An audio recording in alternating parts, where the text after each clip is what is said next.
Good morning, dear children. I think you got surprised to see me here, as you and I know that previously Shalini ma'am is teaching you biology, but from today, from this lecture, I am going to teach you biology. Okay, so we'll just first of all recall or recapitulate what we already have studied in this chapter number 8. How do organisms reproduce? Okay, in short we will discuss, and after that I'll start with the same topic where Shalini ma'am has left in the video. Okay, so in this chapter, first of all, you have studied that this chapter is based on reproduction. Okay, so first of all you studied about what is reproduction, then what is the basic event. Basic event takes place during reproduction. So during reproduction, the basic event that takes place is copying of DNA, and this copying of DNA causes variations. And children, you know that variations are very important for every living organism survival, as the organisms, due to variations, the organisms they adapt themselves to the changing environment. Okay, so that their survival, their chances of survival is more. Okay, so in this case you have seen that basically there are two types of reproduction. Okay, so what are these two types of reproduction? Asexual reproduction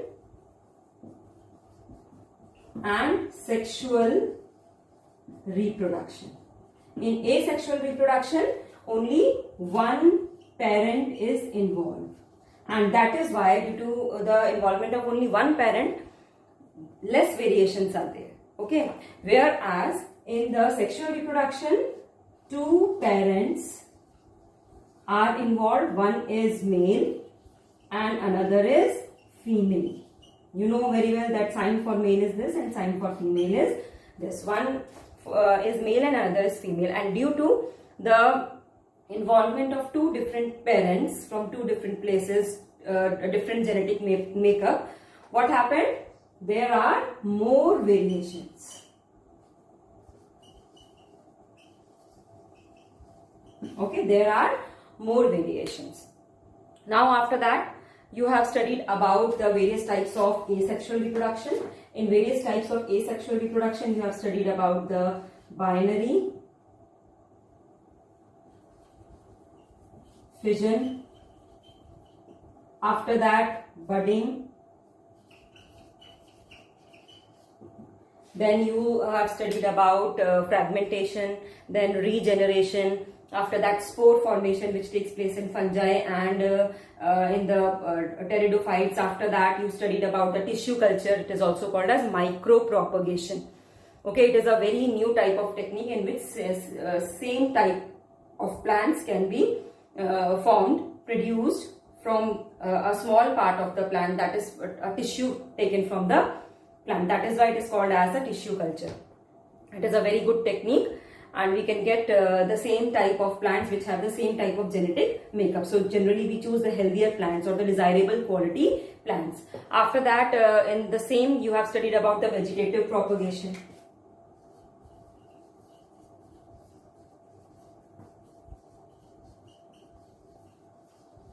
Vegetative propagation is of two types, natural and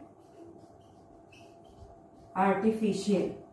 Natural and artificial. So natural vegetative propagation, it happens naturally by nature. In this you have seen that the vegetative propagation takes place with the help of stem, leaves, or that roots.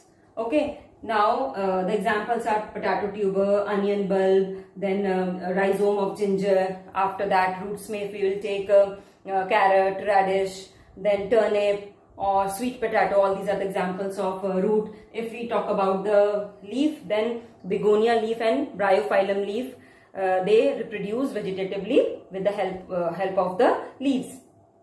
Okay, after that we have studied about the artificial vegetative propagation. Artificial vegetative propagation is done by the humans. Some of the plants which we require more, okay, which in these plants we reproduce them vegetatively. Okay, we grow new plants vegetatively by their vegetative parts like root, stem or leaf. As I told you earlier also, vegetative propagation is that mode of propagation in which the new plant arises from the vegetative part of plant other than the sexual part of the plant, that is flower. So from root, stem or leaves we grow the new plant. In this process you have studied about I think cutting, which we do in rose. It is very common. जब भी हम लोग rose plant लगाते हैं तो हम लोग कभी भी we do not sow the seeds of rose plant because they are not viable. Instead of that we always use cutting. किसी भी रोज प्लांट को, जो डिजायरेबल प्लांट है जो हमें चाहिए, उसको हम स्लैंटली उसकी स्टेम कट करते हैं, slantly. Okay, and after that we put into the soil.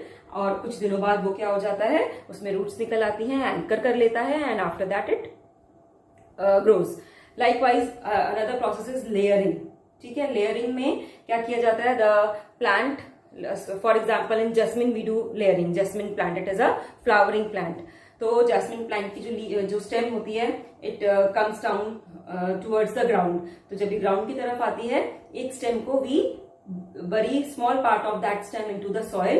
उसी पार्ट से, जो नोड वाला पार्ट होता है, न्यू रूट्स निकल आती हैं and new plant arises. When the new plant grows from that branch, we cut that branch with the parent branch. After that, another method is grafting. I think you have heard about grafting. In grafting method, we put suppose we take two different types of plant. For example, we have taken two different types of guava plant. Okay, तो एक guava plant में बहुत ज्यादा fruits आते हैं. दूसरे guava plant में क्या है कि इसके जो फ्रूट्स होते हैं बहुत मीठे होते हैं. तो व्हाट उसमें क्या है, डिजीज रेजिस्टेंस नहीं है. तो what do, we take the branch of that one guava plant and put it over the another. Okay, so that we will get both the type of the qualities. So this process is called as grafting. And I think you might heard about that mango tree which bears 10 different varieties of mango in one plant. एक ही mango plant में, एक ही mango tree में 10 different varieties of जो mangoes होते हैं वो आते हैं उसमें. That is only possible because of the process of grafting. उसमें अलग अलग वेराइटीज ऑफ मैंगोज की जो ब्रांचेस हैं उस एक ट्री में क्या की गई हैं, ग्राफ्ट की गई हैं. तो उस एक ही प्लांट से we will get 10 different varieties of mango. This is called grafting. So these are the process which we generally use in the artificial propagation. Okay, but we all know that the plants also grow with the sexual reproduction. Okay, this topic also you have studied. I am just discussing with you so that you will become familiar with my method of teaching. Okay, so now we will see the sexual reproduction in plants.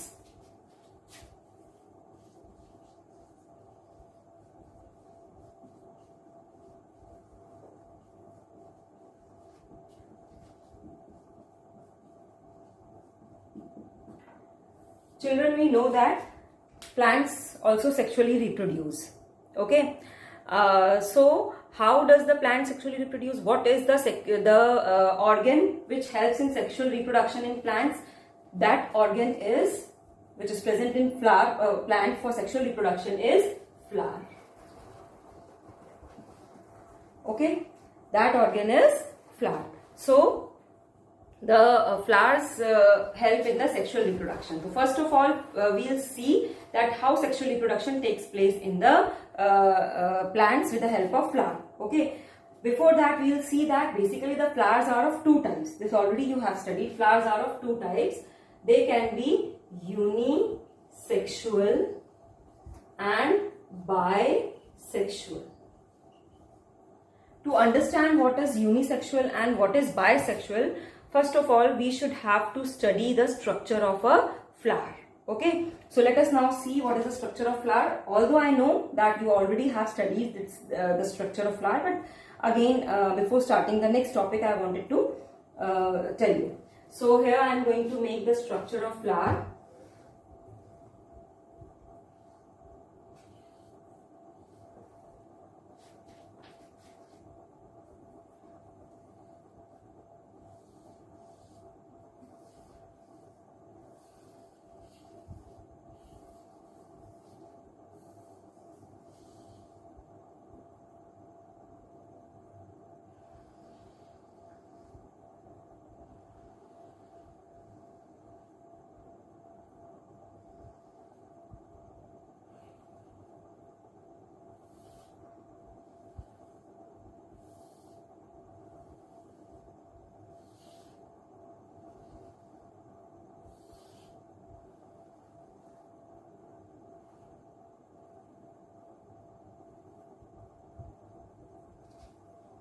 So here I have made the structure of flower, and now I'm going to discuss so that I can tell you the unisexual and bisexual. Okay, so here you can see this is the LS of flower. It is all, this diagram is also given in your book. LS, longitudinal section of flower. Children, in the next video also I'll show you the real flower, so that, and in short we'll discuss the structure of flower with the help of the real flower. Okay, here I'm just explaining you with the help of diagram. So here you can see that this is the green structure called sepal. Here also this is the green structure called sepal. Okay, you have seen that every flower, if you will observe every flower, you will see a green structure at the base of the flower, that is called as sepal. Generally you have seen that sepals are 5 in number. Okay, in some of the flowers they are 3 in number. So in some of the flowers there are 2 different layers of these sepals. They might be 10, they might be 12. Okay, so collectively all these sepals, suppose if a flower is having 5 sepals, so collectively these sepals are called as calyx, and separately they are called as sepals. They are green in color. What is the reason for being green in color? Basically there are 2 functions of sepals. One is they bind the flower, they protect the flower when it is in the form of bud. Okay, they protect it when they are in the form of bud. So secondly, so that is a green colored sepal. As I told you that sepal has 2 functions. First, it protects the bud. Second thing, as it is green in color, it performs photosynthesis for the plant or flower. Second, you can see these structures. These are petals. These are colorful structures, variously colored, red, blue, yellow, orange, white also. Okay, so it is that colored. They are also, they might be 5 in number, they might be 3 in number in some of the plants, as well as they might be in the form of layers. These layers are called as whorls. WHORLS. Okay, these layers of petals are called as whorls. Okay, so they might be in that number. They are colored. Can you tell me what is the reason why they are colored? See, they are colored so that they can attract insects for pollination. Second, one more thing is they are scented also, so that the insects can be attracted for pollination. What is pollination? I will tell you later on. So these are called petals. Petals, if they are present in the whorls or collectively, they are called as corolla. Singularly they are called as petals, but if we call them collectively, suppose if a flower is having 5 petals, so then either we can say 5 petals or we can say corolla. So they are also called as corolla. After that, so these petals and sepals, these are the non-reproductive structures of flower. Both these petals and sepals, these are the non-reproductive structure of flower. Okay, now we'll talk about the reproductive structure of flower. So there are 2 reproductive structures present in a flower. Reproductive structures. Okay, there are 2 reproductive structures present in the flower. One is female reproductive structure, another is male reproductive structure. So female reproductive structure is called as pistil or carpel, whereas the male reproductive structure is called as stamen. Okay, it is called as stamen. So now let us see what is pistil or carpel, where is pistil or carpel in this structure of flower, and where are the stamens. So if you will see here this structure, if you will see this structure, this is what? This is pistil or carpel. Okay, pistil or carpel. Pistil or carpel is singular. If it is present singly, it is called pistil or carpel. But in many flowers you will see that there are number of pistils or carpels present in single flower. In same flower, one flower, number of pistil or carpels are present. That time when number of pistil or carpels are present in one flower, it is called as, collectively it is called as gynoecium. Okay. Now the pistil has three parts. It has three parts. The upper swollen structure is called as stigma. This elongated tube-like structure is called as style. And this swollen portion at the base is called as ovary. So the pistil or carpel has three structures, divided into three structures: stigma, style and ovary. Now what is the function of stigma? The function of stigma is to receive the pollen grains, which contains the male gamete. Okay, it contains the male gamete. So it receives the pollen grains. That is called as stigma. Why the name stigma is there? Because stigma produces some sticky chemical, so that the pollen grains, when falls over it, they stick to the stigma. Then second, elongated tube-like structure, that is called as style. It helps in the growth and movement of the pollen tube inside the pistil. Then third one, as I told you, is the ovary. Ovary is a swollen structure. What is the function of ovary? Ovary consists of ovule. Here I am making one ovule. This ovule consists of female gamete. Ovule के अंदर क्या present होता है? Female gamete. तो ध्यान रखिए, remember the pistil consists of three structures and the basal swollen structure is called as ovary. Ovary consists of ovule, and inside ovule there is presence of the female gamete, okay, which is also called as egg cell. Iska structure I will tell you later on again. Okay. Now one more thing I wanted to tell you, that it is not so that always one ovary consists of one ovule. One ovary may consist of hundreds of ovules, and each ovule consists of one egg cell.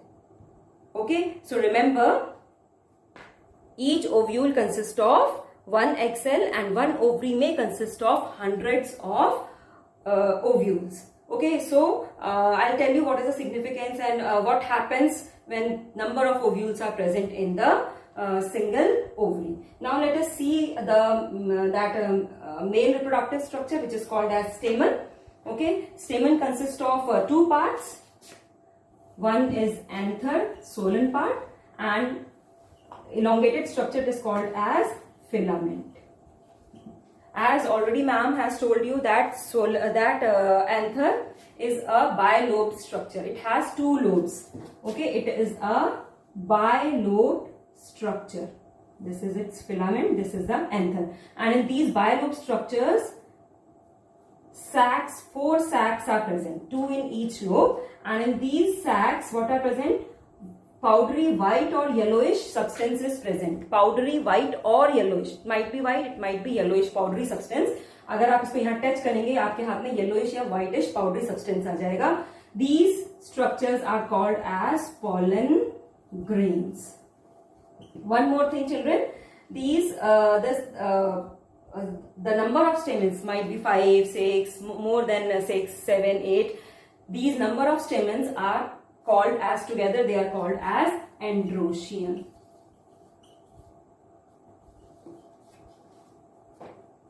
Okay, so this is the structure of flower. Now in the next video we will discuss about the unisexual and bisexual flowers. Till then,